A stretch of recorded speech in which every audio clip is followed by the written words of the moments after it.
side, bring this knee, bend this knee. They can grab it with their hands, right? Coming underneath like this. Pressure on the front of the thigh, contact here, right over ASIS, could be in that glute medius. So what are we doing? And we're just bringing it back, find the barrier, and then go with the PIR, right? What else can we do? I got control here, right? Some rectus femoris, right? So I can do them both right here. She could be resisting here as well as in the inside of my forearm. Again, remember to instruct your patient. What do I want you to do? I'm going to want you to push forward like this. I'm going to want you to try to straighten your leg. Okay? What else can we do there? It was late last night, wasn't it? Remember we were, it was like 9:45. It was like, what's that TFL do? So it's abduction, right? You're going to resist abduction. You can kind of come around the top here. I don't know, I probably would just come in here because I'm contacting all different points. It's not going to wear to push, but then we would take it into abduction and extension, right? So that's TFL, right? What else? I can do it. Go ahead. No, nothing. So sideline, we could do a prone. Just go prone for me. I don't usually do this because, but we will do a prone. You know, you really could come in here and just do an iliopsoas like this. I'm going to be making contact here, ischial tuberosity, but you got to watch that hyperextension in the lumbar spine. So I probably wouldn't do it that way. And the reason that we drop the, can you see all this? Just slide your body to this side, the right side of the table. Don't fall off on me. Where are you going, girl? Bring this up, bend your knee.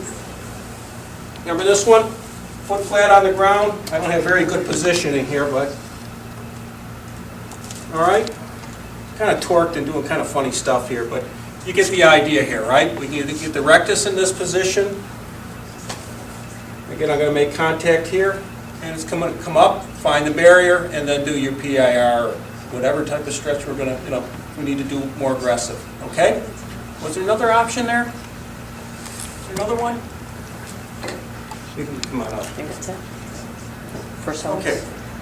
How about, why don't we show a stretch for this?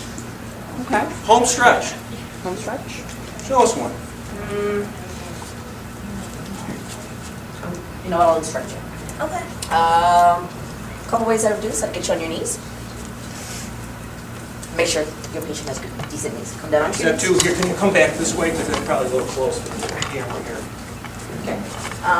Face me. Okay. Can I take these off? No. Okay. You want come up into tall knee. Let's put your left leg forward. Left leg out. Foot on the... Foot on the floor. There you go. Come on closer to me. There you go.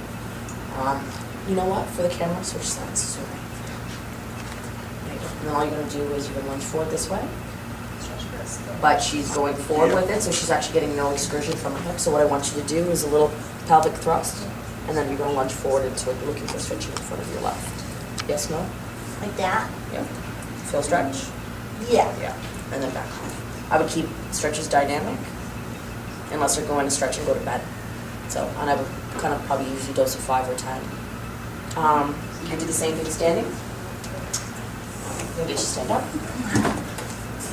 I'm going to hold your chair. You're going to put, let's put your, take a step back, one step back. You're going to put your left foot on the chair. You might not necessarily have them go up this high right away. Maybe Correct. first step of a staircase, step stool. Step stool. Switch like sorry. Talking phone book, even, something like that. Put your foot right up, so it's flat. There you go. You can do Like that? step back a little bit. Okay. And see how she externally rotates? You want to make sure that foot is straight. In fact, you can internally rotate it, point inward, just a little. Like that? Turn your toes inward. There you go. There you go. Toes. Well, your foot. Okay. There you go. Something I will tell patients, sorry to step in here. 2 ASISs, 2 headlights here. Point forward. We tried, yes, point the headlights forward. This is hard. As they rotate out, they're going to take tension off the iliopsoas. I would do this on the staircase, especially if your patient is upstairs. Yeah, And if you're that's just pretty gonna high lunge right forward, there. feel stretch. Not as much as I would when I Was was on down. the floor. And the reason is because when she's on the floor, it's got a smaller chain.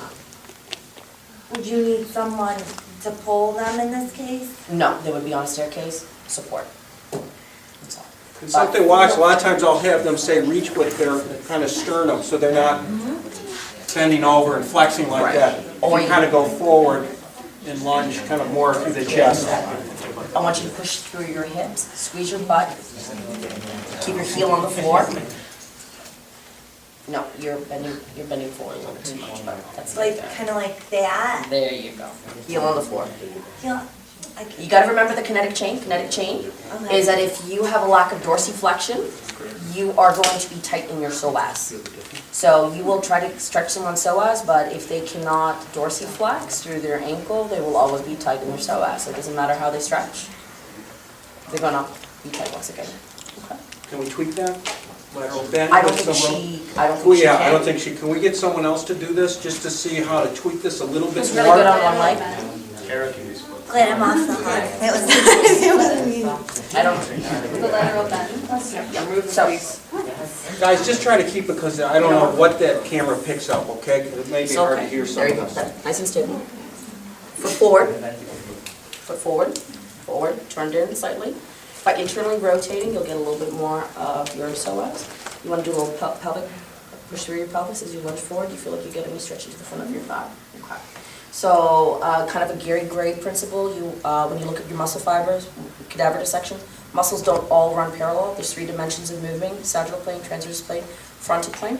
So this would be a sagittal plane stretch. So she's just moving forward and backwards.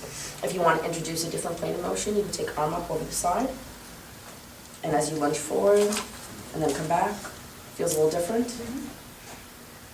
Perfect. If you want to add transverse plane, arms out in front of you, you're going to turn to your left as you lunge forward.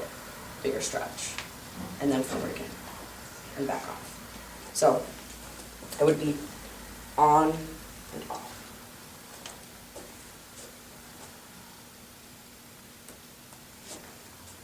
And if you take a look at what happens, she's externally rotating through the foot.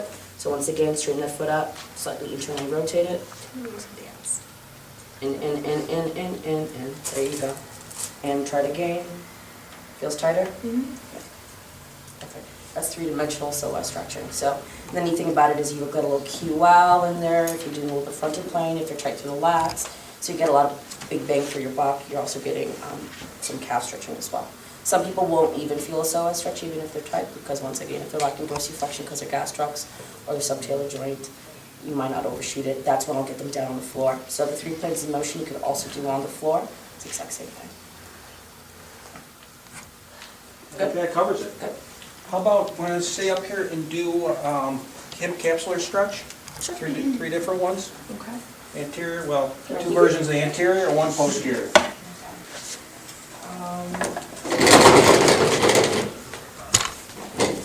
Ooh. I squeeze my fingers. Ouch. Yeah. Let's get you face down. So the reason we do anterior hip capsule stretch is for people who lack hip extension. Okay. So the way I usually assess it is